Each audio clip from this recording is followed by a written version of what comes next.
Hey everyone, it's Dr. Prabakar from TheFibroidDoc, and I'm finishing up my series this week on HPV and cervical cancer.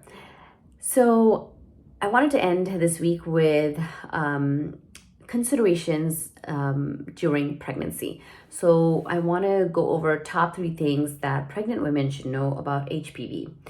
So the first thing is HPV may actually show up for the first time when you're pregnant. So maybe you got HPV from a partner 5 years ago, 3 years ago, 2 years ago, your pap was normal, but now you're pregnant and your doctor does a pap and boom, you have HPV. It's probably because your body is immunocompromised. Pregnancy is a state of immunosuppression. And so where your immunity is kind of low, and so HPV has resurfaced. So that's one thing to think about. Your doctor will repeat it postpartum and hopefully it's cleared.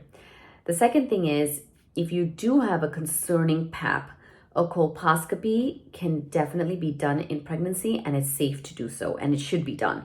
If you don't know what a colposcopy is, just rewind a few videos ago. I talked about that in detail. You don't want to put it off and say, "Oh, I'm pregnant. I don't want to do that." It's a totally safe procedure. You want to see what's going on. If a biopsy of the cervix is needed, that's also fine. We try not to do it during pregnancy. I mean, the biopsy part, that is. But if you have to, we do it. It's better to make sure that there's nothing, high grade hiding in there in your cervix. So don't be afraid of a colposcopy if you need it. And the third thing is, if you've had a LEEP in the past, please definitely make sure you tell your doctor about that. A LEEP is a procedure that shaves off a small surface portion of the cervix to remove abnormal cells.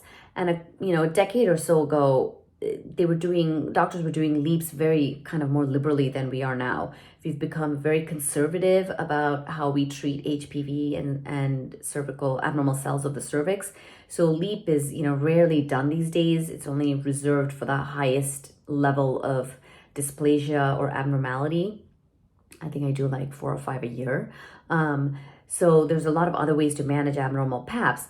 But if you're somebody who's had it, in college, in your 20s, and now you're 35 and you're pregnant, just make sure you tell your doctor that you've had a LEEP, because LEEPs can actually be a risk factor for preterm labor or preterm delivery. And so we want to make sure we're checking your cervix throughout your pregnancy to make sure it's not shortening abnormally.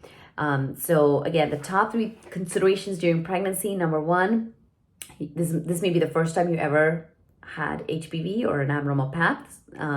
Number 2, if you need a colposcopy, it's perfectly safe to do during pregnancy. And number 3, if you've had a LEEP in the past, make sure you let your doctor know so your cervix can be monitored during pregnancy. Okay, I hope you found that useful. Please tag a friend who could use this information. And if you have any other questions about, HPV and cervical cancer, please feel free to comment below and I'll answer them. All right, take care everyone. Bye.